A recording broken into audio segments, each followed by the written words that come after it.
Boa tarde.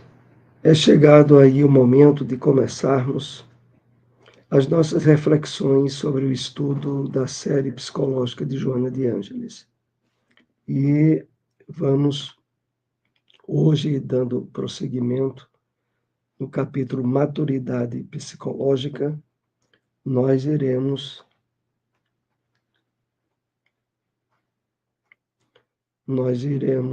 abordar o item sobre a reconquista da identidade.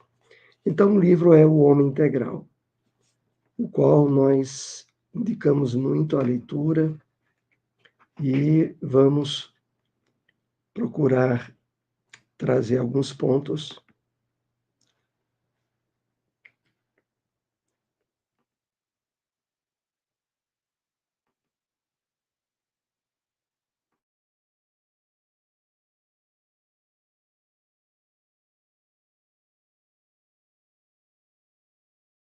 do Espírito Emmanuel.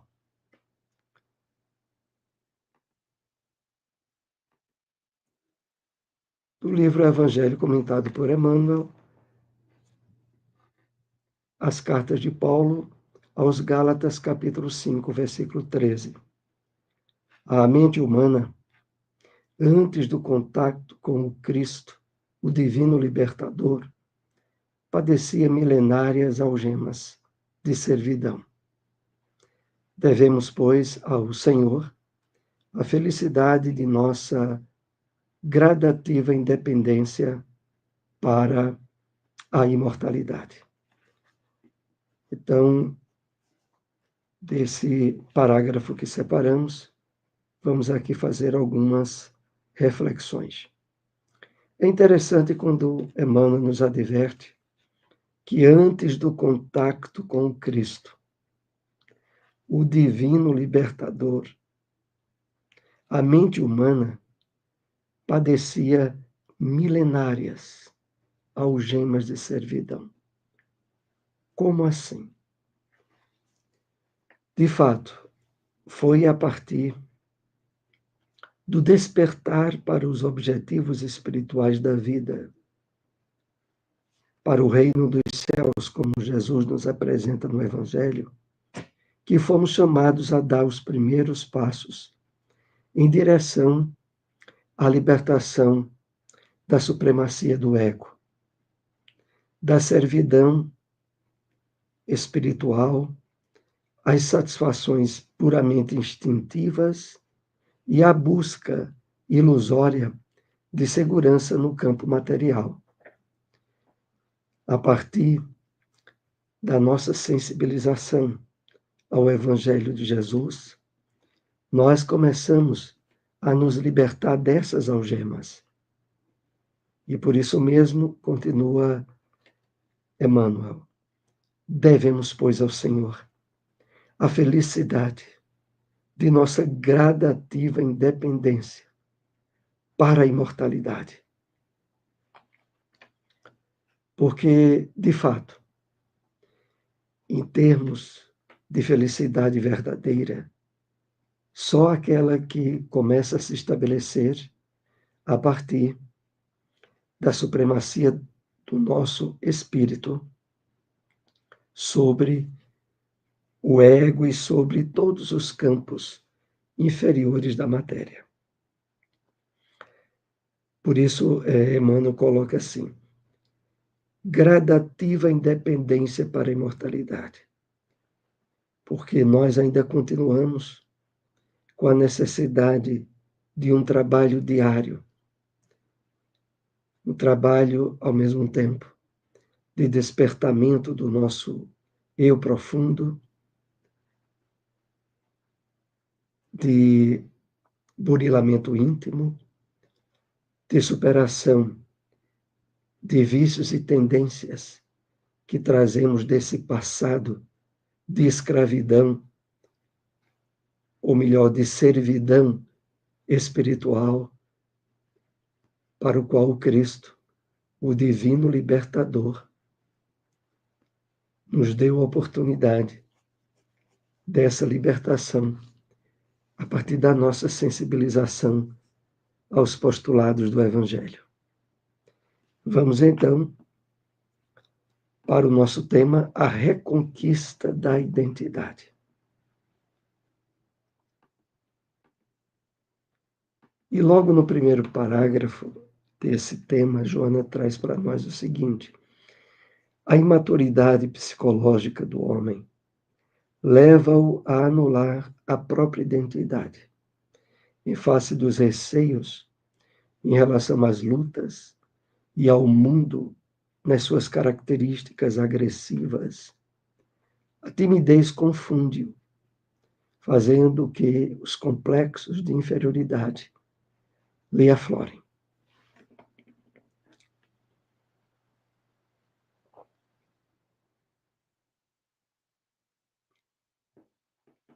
Como dissemos a princípio, o título do capítulo que estamos analisando é Maturidade Psicológica. E, aos poucos, Joana vai tratando conosco a realidade da imaturidade que a maioria de nós ainda vive. Essa aqui, ela coloca esse apontamento importante para refletirmos, de que essa imaturidade leva o homem a anular a própria identidade. Como assim? Naturalmente, desde a fase em que nós vamos nos identificando de uma forma mais caracterizada em termos de identidade, a partir da adolescência, aonde valores que trazemos desde as aquisições anteriores à reencarnação atual, nós verificamos com certa frequência um determinado campo de atitudes e de ações que somos levados a tomar e que algo dentro de nós diz que não seria o certo, não seria o ideal, mas face o conjunto de imposições sociais, as questões relativas à mentira, ao engano, dentro do relacionamento social que percebemos estarmos infiltrados nele, leva à tomada, muitas vezes, de atitudes e de ações que não seriam exatamente aquelas que gostaríamos de tomar. É quando muitas vezes surgem aquelas situações que caracterizam aquela expressão popular, Maria vai com as outras, né? Aonde, para se sentir bem acolhido no grupo social em que estamos, abdicamos de características interiores que trazemos para não nos parecermos estar contrário àquelas ideações que são tomadas nos grupos em que participamos. E por isso Joana diz assim: a timidez confunde-o, fazendo com que os complexos de inferioridade lhe aflorem. Perante as imposições do grupo, nos sentimos inferiores e abdicamos dos valores que caracterizam a nossa identidade ou a construção dela. Ocultando a identidade, mascara-se com personalidades temporárias que considera ideais, cada um a seu turno, e que são copiadas dos comportamentos de pessoas que lhe parecem bem, que triunfaram, que são tidas como modelares. Essa situação que vai estabelecendo o que estávamos comentando. Para não querer parecer ultrapassado ou ter ideais ou objetivos que seriam contrários à maioria ali em que nós nos encontramos inseridos, passamos a expressar comportamentos e atitudes que, na verdade, mascara aquilo que, na verdade, de fato nós seríamos intimamente.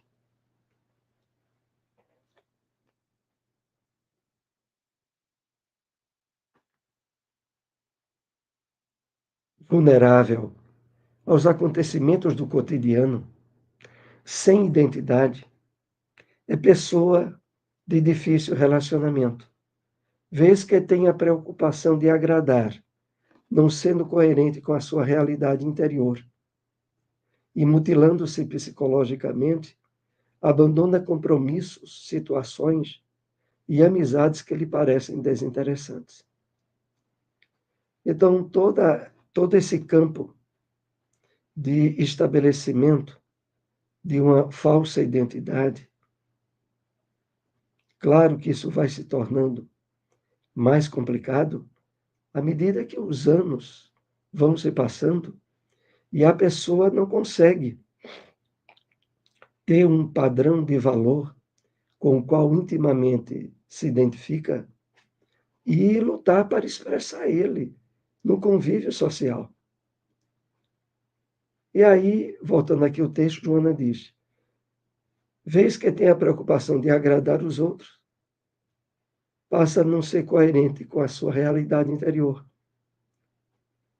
E o resultado é um mutilamento psicológico, aonde muitas vezes abandona situações e amizades que lhe parecem desinteressantes. É curioso quando Joana coloca que lhe parecem, porque, na verdade, a pessoa passa a valorizar situações e amizades pelo padrão geral e não por aquilo que, de fato, ela se identificaria. E para com aquilo que, de fato, ela se identificaria, ela enquadra como desinteressante, porque se acomodou naquele padrão de aparência, né, de projeção para se adequar à maioria do grupo em que participa. A falta de identidade cria um indivíduo sem face, dissimulador, com loquacidade, que obscurece as suas reais impressões, sustentando condicionamentos cínicos para a sobrevivência da representação. Um desastre, né? Porque à medida em que a pessoa continua a vivenciar um padrão de valores que não é aquele que de fato ela gostaria, ela vai aumentando com o passar do tempo esse nível de falsidade, que aqui Joana chama condicionamentos cínicos, para a sobrevivência da representação, do que ela aparenta gostar. Então, por exemplo, a pessoa acharia muito melhor ficar em casa lendo um livro ou estudando, mas se submete ao grupo em que participa, para a noite estar numa festa na qual não se enquadra, mas que simula gostar daquele ambiente, quando na verdade o que mais gostaria era de não estar ali. É isso que aqui Joana chama condicionamentos cínicos para a sobrevivência da representação. Cada criatura é a soma das próprias experiências culturais, sociais, intelectuais, morais e religiosas. O seu arquétipo, o seu padrão de modelo, é caracterizado pelas suas vivências, não sendo igual ao de outrem. Aqui Joana começa a nos chamar a atenção para a importância de, ao percebermos diferentes, ao encontrarmos em nós padrões de identificação que não sejam da maioria, estejamos atentos a essa realidade. A realidade de que Cada criatura humana, ela traz um padrão de experiências do seu passado, culturais, intelectuais, morais e religiosos, que merece sua atenção e cuidados, para que não seja minado, estragado interiormente, por submeter-se a padrões, diremos entre aspas, modernos, que na verdade não são aqueles com os quais a pessoa de fato se identifica. A sua identidade é, portanto, a sua individualidade real, modeladora da sua vida, usufrutuária dos seus atos e realizações. Cada um é a sua realidade, ninguém melhor ou pior, em face da sua tipologia. Então, aqui nós somos chamados, pela colocação de Joana, a ter o seu padrão de alto valor, de saber que aquilo que muitas vezes nos diferencia merece o nosso cuidado e a nossa atenção. Por isso ela destaca aqui: cada um é a sua realidade, ninguém melhor ou pior. A questão é percebermos-nos diferentes e valorizarmos a diferença. E não querer anulá-la pelo padrão dos outros. Existem os mais e os menos dotados, com maior ou menor soma de títulos, de valores, porém nenhum sem os equipamentos hábeis para o crescimento, para alcançar o ideal desafiador que luz à frente.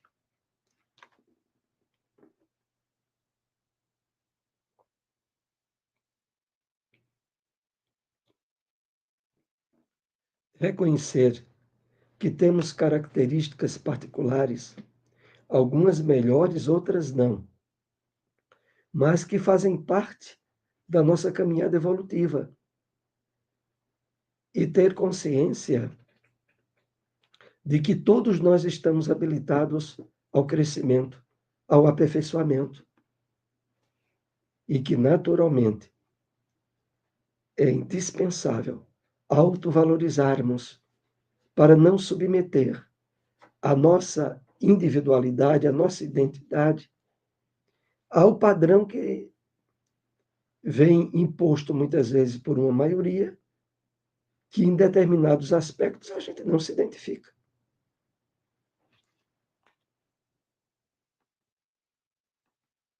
Deste modo, o indivíduo tem o dever de enfrentar-se, de descobrir qual é a sua identidade e, acima de tudo, aceitar-se.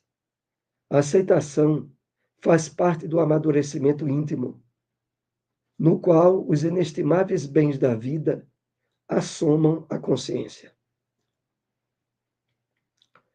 Então, aqui Joana começa a ser bem impactante, né? O indivíduo tem o dever de enfrentar-se, de descobrir qual é a sua identidade, o que de fato espiritualmente ela se identifica. E, acima de tudo, aceitar-se. A aceitação faz parte do amadurecimento íntimo. Então, a questão aqui não é submeter-se à aceitação do grupo ou perder aspectos importantes que caracterizam a nossa individualidade por nos submetermos a padrões de grupos, os quais, no nosso íntimo, percebemos serem geradores de conflitos.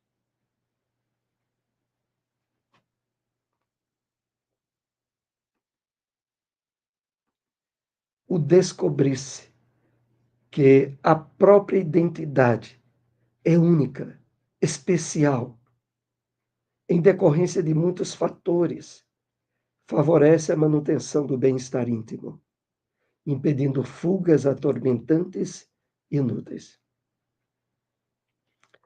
né? É aquilo que caracteriza muitas vezes as pessoas que querem agradar a todo mundo e esquecem de cuidar de si mesmo, dos próprios valores com os quais é a sua verdadeira identidade. Então, cuidar de si mesmo, como Joana aqui chama, a manutenção do bem-estar íntimo, impedindo fugas atormentantes e inúteis. Porque acaba a pessoa que não cuida da sua própria identidade, tornando-se uma pessoa volúvel, irresponsável, tá? Que não expressa de forma bem caracterizada os seus valores, a sua identidade, e que mais adiante apenas abre um campo para certo nível de infelicidade pessoal, a qual é o resultado de ela não ter cuidado de si mesma. Quem foge da sua realidade neurotiza-se, padecendo estados oníricos de pesadelos que passam à área da consciência em forma de ameaças, de desditas por acontecer, com o mundo mental povoado de fantasmas que não consegue diluir. Aqui, Joana vai tratando a questão com mais seriedade e diz a nós: olha, quem foge da sua realidade, dos valores próprios que lhe caracterizam, neurotiza-se, padecendo, interessante essa expressão, estados oníricos de pesadelo. Estados oníricos é níveis de sonho ou de desdobramento associado a pesadelos que passam à área da consciência em forma de ameaças e de desditas por acontecer. É como se a pessoa tivesse criado todo um campo psicológico movediço de inseguranças, com um mundo mental povoado de fantasmas que não consegue diluir, que não consegue exterminar. Vamos aqui para o último tópico desse tema. Somente através da aceitação da sua identidade, sem disfarces, o homem, por fim, adquire o amadurecimento psicológico que o capacita para a existência ideal libertadora. É claro que o nível de paz e de felicidade interior tem tudo a ver com as possibilidades de autoconhecimento, de despertamento do eu profundo, de percebermos-nos como espíritos imortais, a caminho de um melhoramento, de um aperfeiçoamento, sempre acompanhado de situações e de possibilidades melhores, de autorrealização. É nesse propósito que o estudo mesmo da psicologia de Joana de Ângeles vai nos convidando e vai nos ajudando a estabelecer.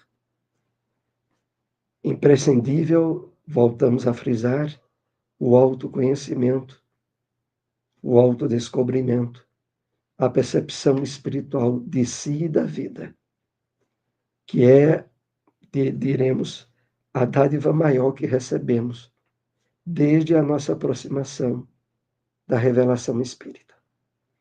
Aqui nós concluímos essas breves observações do estudo, sempre motivando a leitura do livro. O livro é O Homem Integral, da série psicológica de Joana de Ângeles. Lembrando, é uma obra que nós temos à venda na livraria do Bezerra de Menezes, em Caruaru, mas é muito fácil de você encontrar na livraria da instituição que participa ou mesmo em livrarias de shopping centers. Uma boa tarde a todos.